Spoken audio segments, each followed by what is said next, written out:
मैं शहर के दक्षिणी इलाके का सबसे बड़ा दबंग था। मेरे अधीन 300 से ज्यादा भाई थे, जिनके शरीर पर खतरनाक टैटू बने हुए थे। एक दिन पुलिस ने अचानक छापा मारा और पूरे नाइट क्लब को चारों तरफ से घेर लिया। टीम की अगुवाई कर रही इंस्पेक्टर लिन वॉन ने एक लात मारकर वीआईपी कमरे का दरवाजा खोल दिया और जोर से बोली, सब लोग सिर पर हाथ रखकर नीचे बैठ जाओ, सारे अवैध सामान तुरंत बाहर निकालो। कमरे में सन्नाटा छा गया। 300 नंगे बदन वाले हट्टे कट्टे आदमी कांपते हुए अपने हाथ ऊपर उठाने लगे, लेकिन उनके हाथों में न तलवार थी न ड्रग्स, बल्कि 5 साल की गांवकाव, 3 साल की मॉक टेस्ट जैसी परीक्षा की तैयारी वाली किताबें थीं। मैं धीरे धीरे खड़ा हुआ, ब्लैक बोर्ड पर बने त्रिकोण मित्ती के सवाल की ओर इशारा करते हुए बोला, क्या ट्यूशन पढ़ना भी अब अपराध हो गया है? इंस्पेक्टर लिन वान हैरान रह गई। चारों ओर दीवारों पर बड़े बड़े अक्षरों में लिखा था, ज्ञान ही किस्मत बदलता है। कमरे में न शराब थी, न संगीत, न लड़कियां, सिर्फ पसीने और स्याही की गंध फैली हुई थी। 300 टैटू वाले बदमाश जमीन पर सिर झुकाए बैठे थे और हर किसी के सामने परीक्षा की तैयारी की किताब खुली हुई थी। मेरा नाम झो लोंग था और मैं उन सबका सरदार था। एक युवा पुलिस वाले ने डंडा मेज पर मारते हुए पूछा, नाटक मत करो, ड्रग्स और हथियार कहां छिपाए हैं? इंस्पेक्टर लिनवान ने इशारा किया और पुलिस वालों ने पूरे कमरे की तलाशी शुरू कर दी।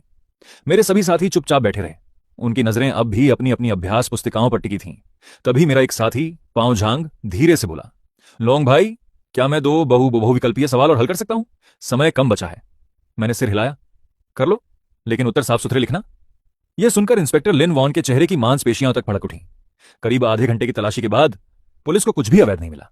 सिर्फ 500 से ज्यादा परीक्षा तैयारी की किताबें, ढेर सारी आई ड्राफ्ट शीट और टनों कोचिंग की किताबें मिली। लिन वॉन मेरे सामने आकर बोली, जो लॉन्ग, आखिर तुम करना क्या चाहते हो? मैंने पूरी गंभीरता से जवाब दिया, मैं अपने सभी भाइयों को कॉलेज में दाखिला दिलाना चाहता हूं, ताकि वे एक सम्मानजनक नौकरी करें और ईमानदारी से जिंदगी जी सकें। कुछ पल के लिए वह चुप हो गई। उसने कमरे में बैठे 300 बदमाशों को देखा, फिर दीवार पर लिखा नारा, ज्ञान ही भाग्य बदलता है। इसके बाद उसने अपनी पिस्तौल नीचे कर दी और आदेश दिया, सभी लोग वापस चलो। पुलिस वहां से चली गई। दरवाजे पर पहुंचकर उसने मेरी तरफ मुड़कर कहा, जो लॉन्ग, मैं तुम पर नजर रखूंगी। मैं मुस्कुराया, मैं इंतजार करूंगा।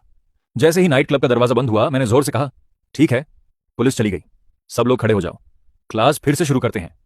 तीनों 100 आदमी एक साथ खड़े होकर जोर से बोले, जी लॉन्ग भाई। मैं चौक लेकर मंच पर गया और कहा, अभी हम कहां तक पहुंचे थे? हाँ, पाइथागोरस प्रमेय। सब लोग नोट्स निकालो और लिखना शुरू करो। पूरा कमरा फिर से सिर्फ कलमों की सरसराहट से गूंज उठा, लेकिन इंस्पेक्टर लिनवान पूरी तरह नहीं गई थी। वह कंट्रोल रूम में बैठकर सीसीटीवी स्क्रीन पर मुझे पढ़ाते हुए देख रही थी। एक पुलिस वाला बोला, मैडम, इन लोगों की जरूर कोई साजिश है। भला कोई गैंगस्टर पूरी टोली के साथ कॉलेज प्रवेश परीक्षा की तैयारी करता है? लिनवान ने कोई जवाब नहीं दिया।